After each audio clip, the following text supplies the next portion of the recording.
নমস্কার, আমার আপনজনেরা, রুদ্রবার্তায় আপনাদের সকলকে স্বাগত জানাই। আমি রুদ্রপ্রসাদ ব্যানার্জি। শুরু হয়ে গেল অন্নপূর্ণা ভান্ডারের ফর্ম ফিল আপের কাজ, যেটা নিয়ে সবাই আশঙ্কা করেছিল যে এবার কি হবে, হবে তো আদৌ? লক্ষ্মীর ভান্ডার চলে গেল, আমাদের কি হবে?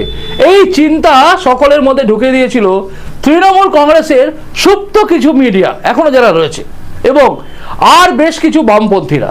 তারা লাগাতার প্রচার করছিল যে লক্ষ্মীর ভান্ডারের জায়গায় অন্নপূর্ণা ভান্ডার নিয়ে আসার যে প্রতিশ্রুতি নতুন বিজেপি সরকার দিয়েছিল বা বিজেপি দিয়েছিল, সেটা পূরণ করতে পারবে না। এই করে করে মানুষকে ভুল বোঝানো হচ্ছিল। তাই বাংলা জুড়ে একটা ব্রেকিং নিউজ হিসেবে চলছিল কিন্তু, যে অন্নপূর্ণা ভান্ডার কি আদৌ পাবে বাংলার মহিলারা? দেখা গেল ধীরে ধীরে মানুষ বুঝে গেছে পাওয়া যাবে। কারণ আজ সকাল থেকে দেখলাম যে বিভিন্ন জায়গায় মানুষের বাড়িতে বাড়িতে পৌঁছে যাচ্ছে অন্নপূর্ণা ভান্ডারের ফর্ম। এবং যে ঘটনার প্রত্যক্ষদর্শী কিন্তু আমিও, কারণ আমি দেখলাম আমার এলাকার আমার 151 নম্বর বুথের মধ্যে কিন্তু পৌঁছে গেছেন একদম। দেখুন এক ঝলক।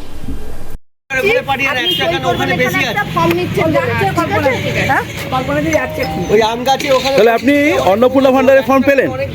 হ্যাঁ, পেলাম। তার মানে আমাদের সরকার আপনাকে ঘরে দিয়ে আসছে, তাই তো ফর্ম? হ্যাঁ। আপনি কিসে কাজ করেন? ICDS anganwadi worker.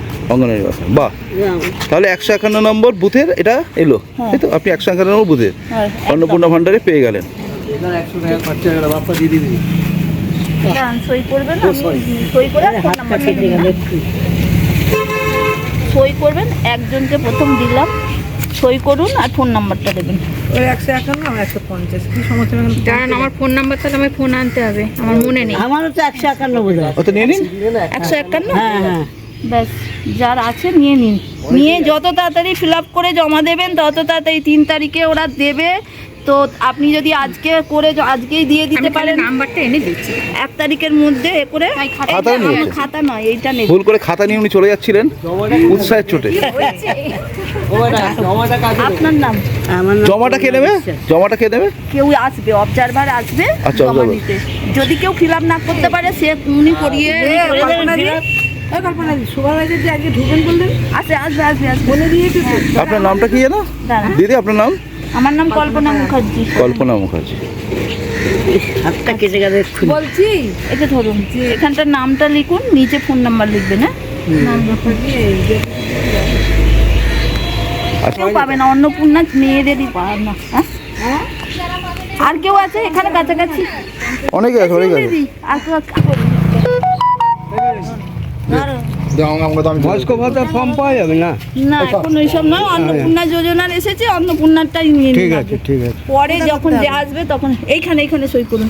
সই করে আপনার ফোন নাম্বারটা দেবেন। আমার ফোন নাম্বারটা বলো তো। ও ফোন নম্বরও দিতে হবে?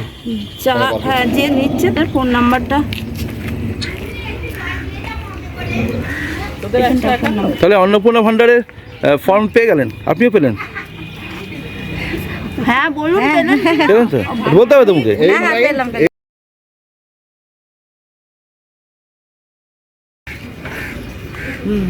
891 তিনটে নাম আর ফোন নাম্বার।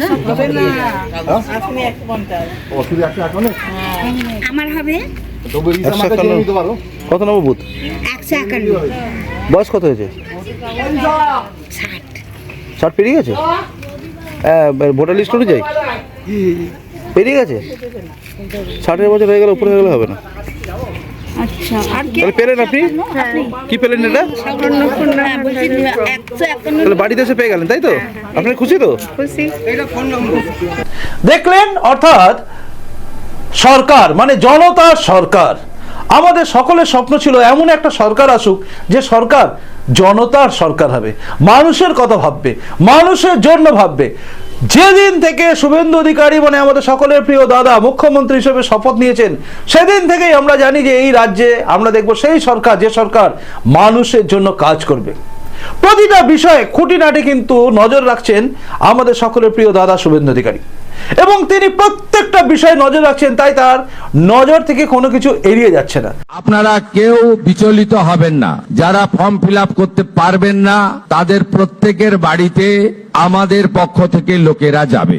আমাদের লোকেরা গিয়ে আপনাদের ফর্ম ফিল আপ করে আনবে। এতটুকু বিচলিত হবেন না, বিভ্রান্ত হবেন না। গুজবে কান দেবেন না, কারণ আমরা চাই প্রকৃত প্রাপকদের হাতে এই অর্থ পৌঁছাক।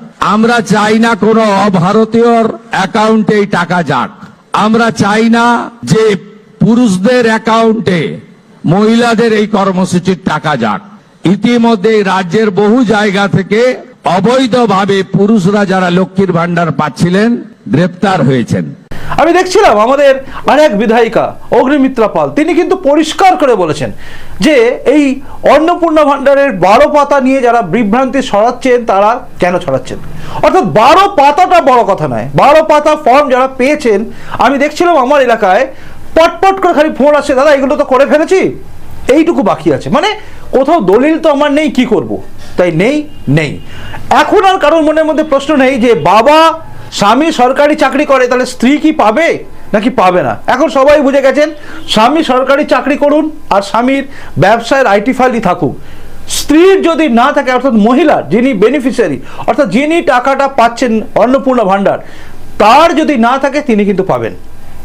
এই অন্নপূর্ণা ভান্ডার এবং লক্ষ্মীর ভান্ডারের মধ্যে একটা তফাৎ কোথায় জানেন? লক্ষ্মীর ভান্ডার তৃণমূল কংগ্রেস যখন সরকারে ছিল তখন তারা পুরুষকেও লক্ষ্মীর ভান্ডার দিয়ে দিয়েছে, অর্থাৎ লক্ষ্মীর ভান্ডার নামে আছে এবং পুরুষও পেয়ে যাচ্ছে, এই ঘটনাও কিন্তু সামনে আসছে। তাই পরিষ্কার চিত্রটা কিন্তু আপনি বুঝতে হবে আপনাদের, সেটা হচ্ছে বিজেপি সরকার, মানে আজকের যে সরকার, আমাদের যে জনতার যে সরকার, এই সরকার কিন্তু মানুষকে ঠকানো জায়গায় নেই, না ঠকাবে সরকারকে। অর্থাৎ সরকার নিজেই চালাচ্ছে, নিজেদের প্রিয় মানুষগুলোকে দিয়ে দিচ্ছে, এটা কিন্তু এবারে হচ্ছে না। তাই একদম নির্দিষ্টভাবে সরকারি সমস্ত পরিকাঠামোকে ব্যবহার করে আজকের সরকার, মানে জনতার সরকার, প্রত্যেকটা মানুষের কাছে পৌঁছে দিচ্ছে অন্নপূর্ণা ভান্ডারের ফর্ম। তাই আপনার এলাকায় অন্নপূর্ণা ভান্ডারের ফর্ম কি পৌঁছেছে এটা জানাবেন। আর একটা কথা আপনাদের বলি, ওই 12 পাতার ফর্ম আছে বলে কিচ্ছু ঘাবড়াবেন না, ম্যাক্সিমামটাই হচ্ছে টিক মার্ক, অর্থাৎ টিক দিন, হ্যাঁ বা না। হ্যাঁ তো হ্যাঁ ঠিক, না তো নাই ঠিক। গাড়ি আছে, না তো নাই ঠিক। আপনার নামে যদি গাড়ি না থাকে তাহলে আপনি টিক দিয়ে দেবেন না, যদি থাকে লিখবেন হ্যাঁ, থাকলে কি হবে না থাকলে কি হবে সেটা আপনারা সবাই জানেন। কাজে এগুলো আপনারা কিন্তু ভালোভাবে বুঝতেও পারবেন এবং দেখবেন কোনো বিভ্রান্তি কারোর মধ্যে আসবে না। এবং এর সঙ্গে সঙ্গে নতুন যে সরকার, মানে আমাদের জনতার সরকার, এই সরকার কিন্তু মানুষের জন্য পাশে আছে। অর্থাৎ মা মাটি মানুষের সরকার বলে তৃণমূল কংগ্রেস যেরকম ভাবে মাকে রাস্তায় নামিয়েছে, মাটিকে রক্তাক্ত করেছে আর মানুষকে ক্ষতবিক্ষত করে দূরে ঠেলে দিয়েছে, শুধুমাত্র ঠকিয়েছে, সেই জায়গাটা এটা হচ্ছে না। এটা ভারতীয় জনতা পার্টির সরকার নয়, এটা হচ্ছে জনতার সরকার। এই কথাটাই কিন্তু শুরু থেকে শেষ পর্যন্ত বোঝানোর চেষ্টা করেছেন আমাদের রাজ্যের মুখ্যমন্ত্রী, সকলের প্রিয় দাদা শুভেন্দু অধিকারী। দিদির রাজত্ব শেষ হয়ে গিয়ে দাদার রাজত্বে এসে কিন্তু একটা জিনিস আমরা দেখছি যে পুলিশ থেকে শুরু করে সবাই আজকে খুশি। বিশ্বাস করুন, রাস্তায় ঘাটে আমি ঘুরে বেড়াই, রাস্তায় ঘাটে ঘুরে বেড়ানো আমার চোখ, এবং আপনারা জানেন, আপনাদের সঙ্গে অনেকের সঙ্গে দেখা হচ্ছে রাস্তায় ঘাটে, যে রাস্তায় ঘাটে মানুষের কিরকম পরিবর্তন হয়েছে। সবাই আজকে খুশি। বন্ধ হয়ে গেছে সেই গাড়ি নিয়ে, বাইক নিয়ে বম বম এসব করা বন্ধ হয়ে গেছে। অর্থাৎ এলাকায় এলাকায় যেভাবে গাড়ি নিয়ে সন্ত্রাস চালাতো সেগুলো বন্ধ হয়ে গেছে। এলাকায় এলাকায় বিভিন্ন হেলমেট ছাড়া অন্য একটা টুপি পরে রাস্তায় বেরোনো যেটা ছিল মানে কমন ব্যাপার, আপনি হেলমেট পরবেন কিন্তু আমি যদি একটা টুপি পরে দিই মাথায় তাহলেই হয়ে যাবে, এইটাও বন্ধ হয়ে গেছে। অর্থাৎ সবাইকে হেলমেট পরতে হচ্ছে। অর্থাৎ সুরক্ষার দিকটাও কিন্তু এই সরকার দেখছেন, হেলমেট ছাড়া বেরোবেন না, এবং যে সমস্ত নিয়ম করে দেওয়া হয়েছে সরকারের তরফ থেকে সেগুলো কিন্তু পালন করবেন। আর এটাই আমাদের সরকার, তো জনতার সরকার চাইছেন। তাই জনতার সরকারের সমস্ত কিছু নিয়ে এবার থেকে কিন্তু আপনারা জানতে পারবেন রুদ্রবার্তায়, যে আগামী দিনে কি কি আসছে, কি কি হবে জানাবেন। আপনারা চান কি জানতে? আর দুর্নীতির বিষয়টা কি সামনে আনা উচিত না উচিত নয়, এই দুটো প্রশ্ন আমি আপনাদের সামনে রাখছি। না সরি, 3টে প্রশ্ন আছে। আর একটা প্রশ্ন হচ্ছে আপনার এলাকায় অন্নপূর্ণা ভান্ডারের ফর্ম কি পাচ্ছেন? এই 3টে প্রশ্নের উত্তর কিন্তু আপনারা দেবেন। আপনাদের প্রত্যেকের কমেন্টসের দিকে নজর আমার থাকবে। আর রুদ্রবার্তাটা রেগুলার দেখার জন্য চ্যানেল, মানে ইউটিউব থেকে যদি দেখেন চ্যানেলটা সাবস্ক্রাইব করবেন, আর ফেসবুক থেকে যদি দেখেন তাহলে পেজটাকে লাইক করে ফলো করে দেবেন। আসি, খুব ভালো থাকুন। নমস্কার, বন্দে মাতরম, ভারত মাতা জয় হোক, জয় হিন্দ।